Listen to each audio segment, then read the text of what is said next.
salted egg, tapos cookies and cream, saka keso. Ayan, ito na po guys. Oh, pili na kung anong gusto nyo po. So, pero ang gusto ko ay ito. Salted egg ang aking gusto.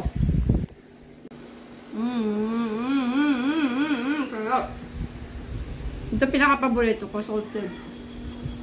Salted egg. Tipid. Para masarap yung gawa. Wow! So, masarap nito. Oh, cookies and cream. Hinalo-halo ko lang yung cookies. Tapos, ayan. Ito keso, ali. Tapos ito, salted egg. Sarap yan. Gawa po ulit tayo ng puto ngayon na may tatlong flavor po. Na may cookies and cream. Yung aking flavor. Saka itlog na maalat, tsaka keso. So, ang ginawa ko lang po ay 3 cups ng 3 cups ng flour.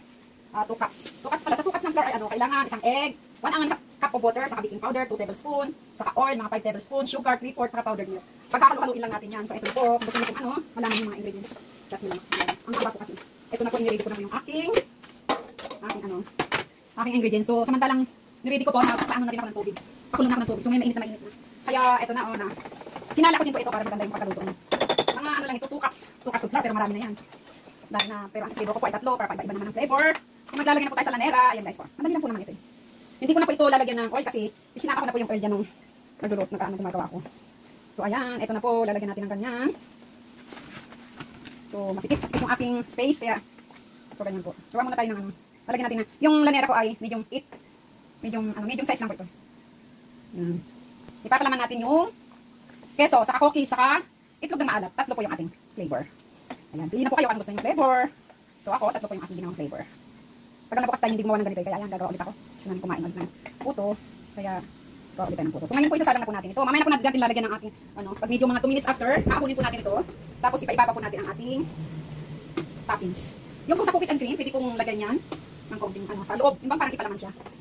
So, sa second na salang ko, lalagyan ko siya ng cookies and cream na ipalaman. So, ating tatakpan na po yan. Tatakpan natin. Mga 2 minutes lang. 2 minutes lang yan is maluluto na yan. Nasa high fire, medium fire siya. Okay, ayan. Wait tayo hanggang 2 minutes. Pag kumalsa na yan ng konti, saka natin lalagyan ng toppings. Ayan, toppings natin. O, din nyo to. Ano lang yan, 2 cups lang yan, pero marami na, di ba? 2 cups ng harina. With ano na yan. Siyempre, hinalo-halo ko na yan. Kailangan lang kasi, eksakto lang yung sukat nito. Kasi pagka hindi eksakto ang sukat nito, either hindi siya umalsa or ano. Ganun. Yung aking puto, lalagyan ko na po siya ng aking toppings. Unahin ko po muna yung ating itong si salted egg. Tagal na kasi hindi ko gumawa ng ganito na flavor niya ay salted egg. So, nila yung halo daw eh. Ayun, halo natin. Dalawang pakete lang ito. So, ito na ang ating cookies and cream. Gusto nila kasi cookies and cream. So, ayan. Hay! Cookies and cream.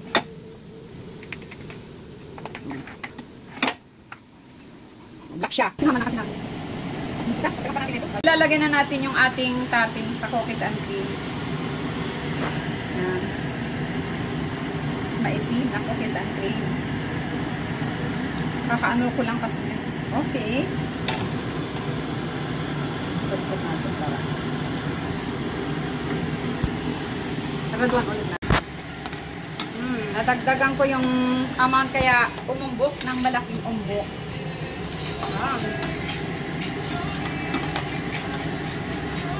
Ito, hindi siya masyadong umumbok kasi binuksan ko kaagad eh.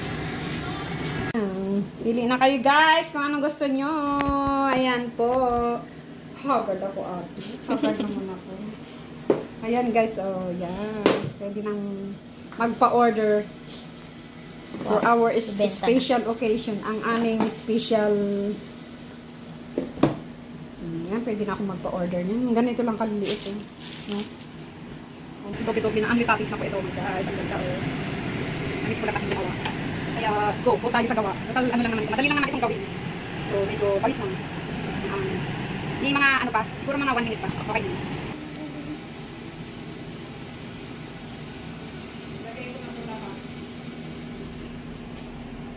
Flavors na puto. Ito na po yung aking finished product na puto. Yung salted egg, tapos cookies and cream, saka keso. Ayan, ito na po guys. So, pili na kung ano gusto niyo po. So, pero ang gusto ko ay ito, salted egg ang aking gusto. Ayan, anli ang topping. Para masarap. Gawa. Wow. So, masarap nito. Cookies and cream. Hinalo-halo ko lang yung cookies. Tapos, ayan. So, keso, anli. Tapos ito, salted egg. Sarap yan.